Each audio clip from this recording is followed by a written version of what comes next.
It's time for our Tech Tuesday segment. Now, quite a few of you have had this debate about Android versus iPhone, and a lot of you want to buy the latest gadget on the market, and often that means quite a lot of money out of your pocket.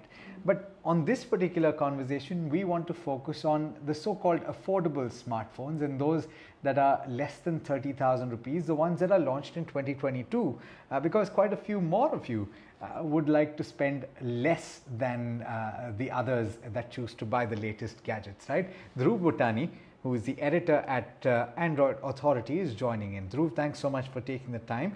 I want to start by asking what your shortlist would be if we were to talk about phones under 30,000 rupees that people can look at. Yeah, Alex, like there's quite a few options under 30,000 rupees, to be honest. But I've for the sake of simplifying it for potential buyers, I've shortlisted down four phones. That's the Realme GT Master Edition. You've got the Xiaomi 11i Hypercharge. You've got the OnePlus Nord 2 and the Poco F3 GT. Now, these are four phones that focus on four very different things. But that's the beauty of Android, right? Like you've got a product for every kind of customer. And of course, you've got some phones that will cover quite a few usage patterns as well. So yeah, those are our four options. Okay, let's talk about them one by one. Let's talk about the Realme GT Master first. What stands out about this phone? So I think it's the focus on design, and you're increasingly seeing this with Realme, especially they've got another phone that's coming up shortly, which is a much more higher end device. But the brand has sort of made a name for itself with its focus on design, and they've got some Japanese designers on board. They're playing around a lot with materials and finishes. And that's what the Realme GT Master Edition is all about. It's not about all-out performance, so you still get a good Qualcomm Snapdragon chipset. You've got a great screen, but truly, it's the colors and the kind of materials that Realme is using that stands out with the GT Master Edition. And you can get this for just short of 24,000 rupees. Should be good for 2 to 3 years of use. And yeah, I mean, Realme is doing a pretty good job with updates as well. So I know we're looking at sub 30,000, but this is actually a great option if you want to, reduce your budget just a little bit and look at something under 25,000 rupees. Okay. All right. So, but let's talk about all of them, and then I'll ask you which stands out and what beats the other, right? So, the second one that you've listed is the Xiaomi 11i. What are the key aspects to pay attention to here? So once again, performance is actually pretty good across the board. Though we'll come to another phone shortly, which does excel just a little bit more. But this one's got a Dimensity 920 chipset. All the bells and whistles, 120 hertz screen, nice looking design.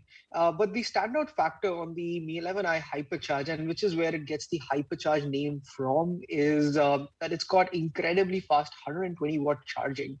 So that's very unique, and you don't actually get that in many high-end phones either. And if you don't want to spend, like 28,000 rupees, which is what the 11i Hypercharge costs, they've got a slightly cut-down version of it as well, which is practically the same phone, but with slower 65 watt charging, 60 or 65 watt charging, which is also plenty fast to, charge your phone from 0 to 100 in about 35 minutes. So Xiaomi's bringing you two different options. Like if you want something absolutely cutting edge, you've got the 11i Hypercharge for around 28,000 with super fast charging. And if you just want to spend a little less, you can get the regular Mi 11i, and that one is around 24,000 rupees. So another great option. But if you want a more well-rounded package, I would probably take a look at the OnePlus Nord 2. Now, this is a slightly older phone compared to some of the other options on this list, but it's not missing out on any of the key specs. It's also got, the Dimensity 1200 chipset, which is pretty much the fastest chipset that you will get in this category. And it's backing that up with, great industrial design, pretty good camera. The primary sensor is 50 megapixels, and you'll get great photographs out of it. But I think the selling point for this phone, the standout point, is just how clean the software is. While everybody else has, some amount of bloatware on board, or they're doing their own heavy-handed skin on top of it. Especially in the case of Xiaomi, um, some people like it, some people don't. But that's where the OnePlus Nord 2 differentiates. It's as close to stock Android as you can get without going the Pixel route. Okay, so I want to come back to that in just a bit, but let's talk about the last one on the list, which, Right. if I'm not mistaken, is the Poco F3 GT. Correct. What stands out with respect to that? Okay, I think first time you take a look at the phone, like you'll see the design. It's truly like a very futuristic looking phone. They're really leaning into that GT theme with racing lines all around. Uh, but once again, it's got that Dimensity 1200 chipset, which is incredibly powerful for the category. But the true differentiation here is that it's got these magnetic triggers built into the side of the phone. So you can just toggle a slider, and these two buttons pop out from the side. And if you're a gamer, and Alex, you would know, nothing really beats the feel of tactile buttons, like proper physical buttons. And that's what you get on this phone. There's quite literally nothing else on the market which replicates this, especially not at this price point. So for smartphone gamers on a bit of a budget, the 30,000 isn't exactly affordable either. But for in that sub 30,000 rupee category, you're getting something truly unique, which also matches up on all the other specifications that you need. It's got the great performance, it's got a big battery, great looking screen, but it's those magnetic triggers that really set this phone apart. Okay, we've already started with a shortlist, and like you said, Dhruv, there are several options in the sub 30 category.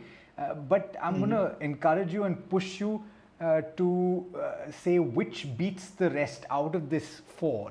And of course, you mentioned that for gamers, the last one that you mentioned, the Poco, is quite interesting. Right. But all told, in terms of the various parameters, which one beats the rest? So if I had to choose one option, a great all-round phone, I would probably go for the OnePlus Nord 2. It's got all the essentials, like everything else on this list, but it's the clean software which really sets it apart.